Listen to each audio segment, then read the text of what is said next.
రాష్ట్ర పునర్నిర్మాణమే లక్ష్యం ఈనాడు. ఫలించిన చంద్రబాబు కృషి ఈనాడు. నవంబర్ నుంచి పోలవరం పనులు, అందుకు అవసరమైన నిధులు ఇవ్వండి, కొత్త డయాఫ్రామ్ వాల్ను ఖరారు చేయండి, కేంద్ర జలశక్తి మంత్రి సిఆర్ పాటిల్కు ముఖ్యమంత్రి చంద్రబాబు వినతి.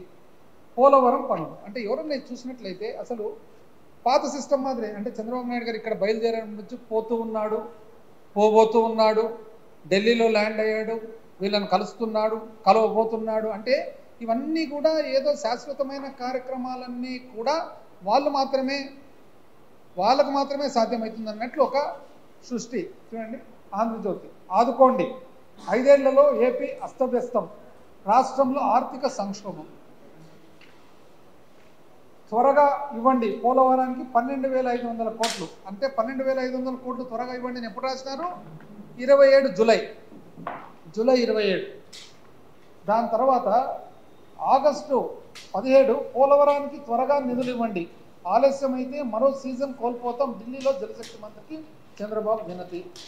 పోలవరానికి త్వరగా నిధులు ఇవ్వండి, ఆంధ్రజ్యోతి. మీదే బాధ్యత, రాష్ట్రంలో ఎయిర్పోర్ట్లను విస్తరిస్తాము. అంటే ఆంధ్రజ్యోతి ఏ విధంగా పోలవరము యాక్చువల్గా ఇప్పుడే అసలు నిర్మాణం జరుగుతుందనేటట్లు ఒక సృష్టి, ప్రజలకు మెసేజ్. వాస్తవాలు ఏమనేది ఈరోజు నేను తెలియజేయాలనుకున్నాను ప్రజలందరికీ కూడా మీ ద్వారా. ఎందుకంటే ఎన్నో విషయాలలో వైఎస్ఆర్ కాంగ్రెస్ పార్టీ ప్రభుత్వము జగన్మోహన్ రెడ్డి గారి నాయకత్వంలో శాశ్వత అభివృద్ధి కార్యక్రమాలు సాధించడం జరిగింది. దురదృష్టానికి ఆ ప్రోగ్రాంలనంతా, ఆ సాధననంతా కూడా ప్రజలకు వాస్తవంగా ఫ్యాక్చువల్గా చేర్పించేదానికి మీడియా అంటూ వితౌట్ ఎనీ పార్షియాలిటీ ఒకవేళ చూపించింటే చాలా చక్కగా జరిగేది. ఎందుకంటే ప్రజలందరికీ కూడా ఏం జరిగింది అని తెలిసేది. ఇప్పుడు ఉదాహరణకు నేను చెప్తాను, అప్పు మంగళవారం అప్పు, ఈ నెల అప్పు, ఆ నెల అప్పు, రాష్ట్రం అప్పు, శ్రీలంక కాబోతుంది. ఇప్పుడు ఎక్కడండి 4 నెలలు అయింది కదా, 4 నెలల్లో మరి 11 జూను 2,000 కోట్లు అప్పు చేయడం జరిగింది. ఎక్కడన్నా అసలు చూసినామండి పేపర్లలో? అదేవిధంగా 2 జూలై ఎప్పుడు లేని విధంగా చరిత్రలో 2 సార్లు 5,000 కోట్లు అప్పు చేయడము. అందులో 2 జూలై ఒకసారి 5,000 కోట్ల అప్పు, జూలై 16వ తేదీ 2,000 కోట్ల అప్పు, జూలై 30వ తేదీ 3,000 కోట్ల అప్పు, ఆగస్టు 27వ తేదీ 3,000 కోట్ల అప్పు, మరి సెప్టెంబర్ 3వ తేదీ 4,000 కోట్ల అప్పు. ఎందుకండి? ఇంతకుముందు ఎంతో చాలా అసలు కన్సర్న్తో రాష్ట్రం ఏం కాబోతుంది అని చెప్పి కొన్ని మీడియాస్ రాసేవాళ్ళు అనమాట. అప్పు ఎందుకు అసలు ఇప్పుడు అప్పే కనపడడం లేదు? నిజం చెప్పాలంటే ఏ మాట కా మాట కనాలంటే అప్పటికి ఒకటే మాత్రం రాత, ఇప్పటికి ఒకటే మాత్రం రాత అంటే ఉన్నాయి చూడండి. ప్రజాశక్తి, విశాలాంధ్ర ఉదాహరణ. ప్రజాశక్తి 31 జూలై 12,000 కోట్లకు చేరిన అప్పు. ప్రజాశక్తి 31 జూలై మరో 4 నెలలకు 1,30,000 కోట్ల ఓటన్ అకౌంట్ బడ్జెట్పై ఆర్డినెన్సు. ఈ ఏడాదికి ఇంతే.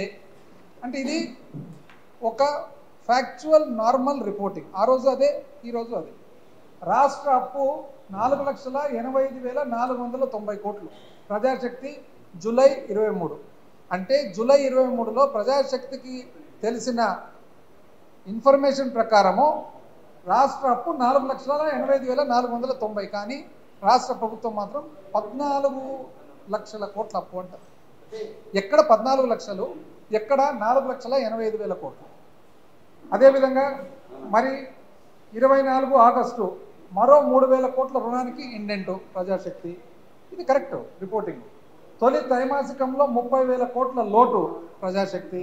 అమరావతిలో ప్రపంచ బ్యాంకు బృందం అప్పు కోసము. ఓటన్ అకౌంట్కు గెజెట్ జారీ ప్రజాశక్తి.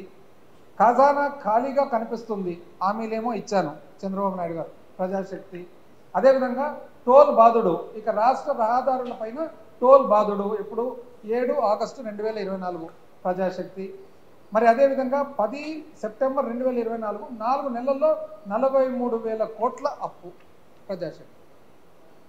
మళ్ళా ఇతర పేపర్లు కూడా ఇంతకుముందు ఎంత కన్సర్న్తో ఎంతో రాష్ట్రం మీద ఉన్న ప్రేమతో రాసిన వాళ్ళు ఈ విధంగా రాయొచ్చు కదండి. Factual question. ఈరోజు ఎన్నో కార్యక్రమాలు వైఎస్ఆర్ కాంగ్రెస్ పార్టీ జగన్మోహన్ రెడ్డి గారి నాయకత్వంలో సాధించడం జరిగింది 2019 నుంచి 24 శాశ్వతమైన అభివృద్ధి కార్యక్రమం. అందులో పోలవరం ఒకటి.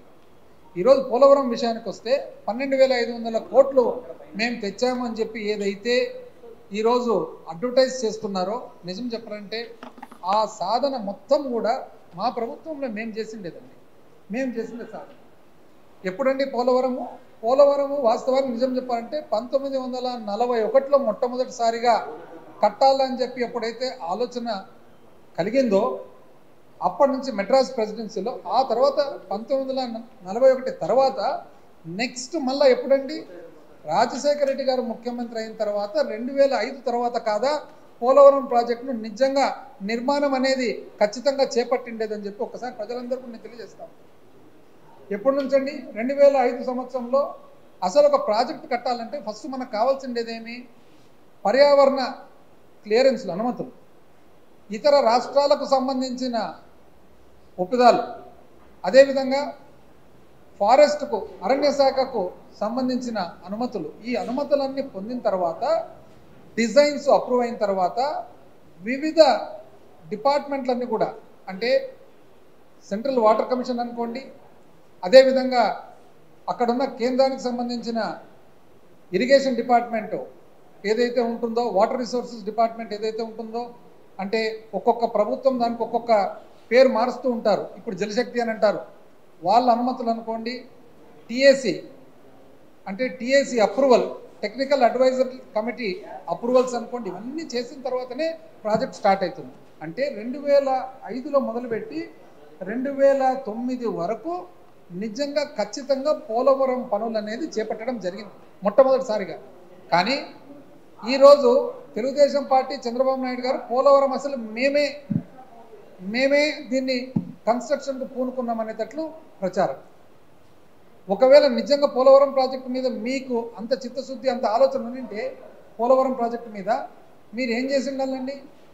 మీరు యాక్చువల్గా అంతకుముందు కూడా ముఖ్యమంత్రిగా ఉన్నారు కదా, అంతకుముందు ముఖ్యమంత్రిగా ఉన్నప్పుడు మీరు ఎందుకు చేపట్టలేదు? వాస్తవానికి నిజం చెప్పాలంటే మీరు 2014 నుంచి 19 వరకు మీ ప్రభుత్వం ఏర్పాటు చేసుకున్నప్పుడు, మీ ప్రభుత్వము అధికారంలో ఉన్నప్పుడు పోలవరం ప్రాజెక్ట్ అనేది లేట్ అయింది. ఎందుకు లేట్ అయింది? మీరు సంకీర్ణ ప్రభుత్వంలో మీరు భాగస్వాములు అయి ఉండి కూడా మీరు ఒక పెద్ద పొరపాటు చేయడం జరిగింది. 2014లో ఏర్పాటైన వెంటనే తక్షణమే జాతీయ ప్రాజెక్టు కాబట్టి అప్పటి కాంగ్రెస్ ప్రభుత్వం అది జాతీయ ప్రాజెక్టుగా పునర్వ్యవస్థీకరణ చట్టంలో భాగంగా డిక్లేర్ చేయడం జరిగింది. కాబట్టి మీరు వెంటనే చేపట్టితే సరిపోయేది. 2016 సెప్టెంబర్ వరకు మీరు చేపట్టలేదు.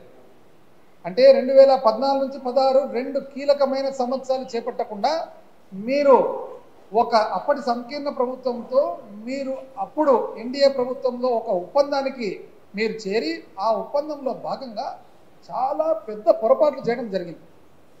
ఏమా పొరపాట్లు అంటే మీరు చేసిండేది 2010-11కు సంబంధించిన క్వాంటిటీస్ ఏదైతే, ఎంత మట్టి, ఎంత ఇసుక, ఎంత రాయి, ఎంత కాంక్రీటు, ఎంత స్టీల్ అనేది 2010-11కు సంబంధించిన క్వాంటిటీస్కి ఒప్పుకుంటూ, 2013-14కు సంబంధించిన రేట్లకు ఒప్పుకుంటూ, 2013-14లో వచ్చిన ఏదైతే కొత్త భూసేకరణ చట్టం ఉందో ఆ చట్టాన్ని మీరు పట్టించుకోకుండా, మీరు అకౌంట్లోకి తీసుకోకుండా, మీరు పునరావాసానికి ఎంతమందిని పంపించాలనేది మీరు చూసుకోకుండా, ఎన్ని ఎకరాలు అనేది మీరు క్వాంటిటీ తీసుకోకుండా, మీరు కేవలము ఇరిగేషన్ కాంపోనెంట్ మాత్రమే, అంటే 8 సెప్టెంబర్ 2016 ఏదైతే మీరు స్పెషల్ ప్యాకేజ్ అనేది మీరు ఒప్పితం చేసుకున్నారో అప్పటి కేంద్ర ప్రభుత్వంతో, మీరు కేవలము ఓన్లీ ఇరిగేషన్ కాంపోనెంట్ మాత్రమే, అంటే వ్యవసాయానికి సంబంధించినది మాత్రమే, త్రాగునీరు కానీ ఇంకోటి కానీ లెక్క తీసుకోకుండా చేసినందుకు ఈ ఇబ్బందులన్నీ ఈరోజు ఎదుర్కొన్న మాట వాస్తవమా కాదా?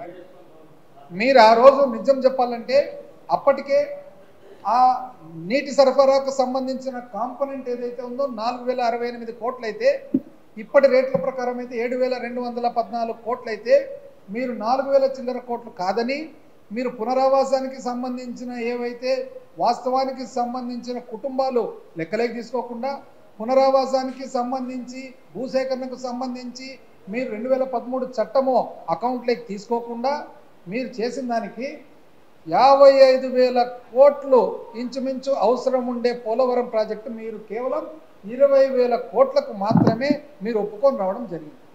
ఎంత అన్యాయం అండి! మీరు కేవలము 26,158 కోట్లకు, అందులో 4,000 చిల్లర కోట్లు పోతే 20,000 చిల్లర కోట్లకు మాత్రమే ఒప్పుకున్నారు. ఇవన్నీ కూడా మీరు చాలా మేధస్సుతో, అంటే ఎంతో ఆలోచన, ఎంతో అనుభవం అని చెప్పి చెప్పుకునేది మీరు ఏ విధంగా ఒప్పుకున్నారు అని చెప్పి. ఆ తర్వాత వైఎస్ఆర్ కాంగ్రెస్ పార్టీ ఏర్పాటైన తర్వాత ఏమేం సాధించినామనేది ఒకసారి మీకు చెప్తాను. వైఎస్ఆర్ కాంగ్రెస్ పార్టీ వాస్తవానికి పోలవరం ప్రాజెక్టు 2005-2006 ధరల ప్రకారము 10,151 కోట్లయితే, మరి 2010-11 ధరల ప్రకారము 16,010 కోట్లకు చేరితే, ఆ తర్వాత 2014 పునర్వ్యవస్థీకరణ చట్టం ప్రకారంగా మరి పోలవరం ప్రాజెక్టు జాతీయ ప్రాజెక్టుగా పరిగణించి, ఆ తర్వాత పోలవరం ప్రాజెక్ట్ అథారిటీ అనేది చేయడం జరిగింది.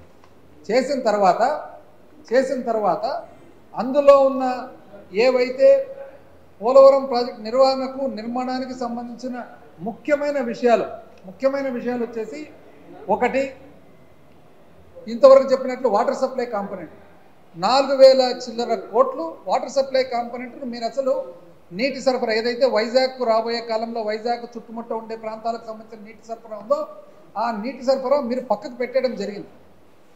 ఎప్పుడు కూడా మీరు కేంద్ర ప్రభుత్వానికి ఏ విధంగా ఇది మీరు పక్కకు పెట్టారని చెప్పలేదు. మా ప్రభుత్వం వచ్చిన తర్వాత 2019 నుంచి మొట్టమొదటిసారిగా అది టేకప్ చేయడం జరిగింది. ఆ తర్వాత ఏదైతే పోలవరం ప్రాజెక్టు నిర్మాణానికి సంబంధించిన రీయింబర్స్మెంట్, అంటే ఖర్చు మనం పెట్టిన తర్వాత కేంద్ర ప్రభుత్వం మనకు తిరిగి డబ్బులు ఇవ్వాల్సి ఉంది. ఆ రీయింబర్స్మెంట్ అనేది ఇంతకుముందు సంకీర్ణ ప్రభుత్వంలో తెలుగుదేశం పార్టీ ఉన్నప్పుడు ఇక్కడ నుంచి పోలవరం ప్రాజెక్ట్ అథారిటీకి పోతే, పోలవరం ప్రాజెక్ట్ అథారిటీ సర్టిఫై చేసిన తర్వాత బిల్లులు జలశక్తికి పంపిస్తే, జలశక్తి నుంచి ఫైనాన్స్కి పోతే, ఫైనాన్స్ నుంచి ఆర్బీఐకి నాబార్డుకు పోతే, అక్కడి నుంచి మళ్ళీ తిరిగి వస్తే, అక్కడి నుంచి వచ్చేటప్పటికి ఎన్నో నెలలు పట్టేది. అటువంటిది మేము మా ప్రభుత్వము ముఖ్యమంత్రి గారు ప్రధానమంత్రి గారితో మాట్లాడిన తర్వాత ఇవన్నీ తీసేసి డైరెక్ట్గా స్పెషల్ అసిస్టెన్స్ కింద కేంద్ర ప్రభుత్వం నుంచి తెచ్చిన మాట వాస్తవమా కాదని చెప్పి ఈరోజు నేను అడుగుతాను. ఎంత అన్యాయంగా చెప్తారండి! అసలు ఈ వాటర్ సప్లై గురించి as per the guidelines of the national project both irrigation and water supply component should be funded, రెండు కూడా ఇవ్వాలని చెప్పి మా ప్రభుత్వం. అదేవిధంగా అది ఎప్పుడెప్పుడు 12/6/2021లో ఒక ఉత్తరం ద్వారా, 16/7/21లో ఒక ఉత్తరం ద్వారా, 20 అక్టోబర్ 2021లో ఒక ఉత్తరం ద్వారా చేసినందుకు ఈరోజు వాటర్ సప్లై కాంపోనెంట్ మరి 7,000 కోట్లకు సంబంధించినది మరి ఒకసారి ప్రాజెక్టులకి ఈరోజు కేంద్రం ఇవ్వబోతా ఉంది.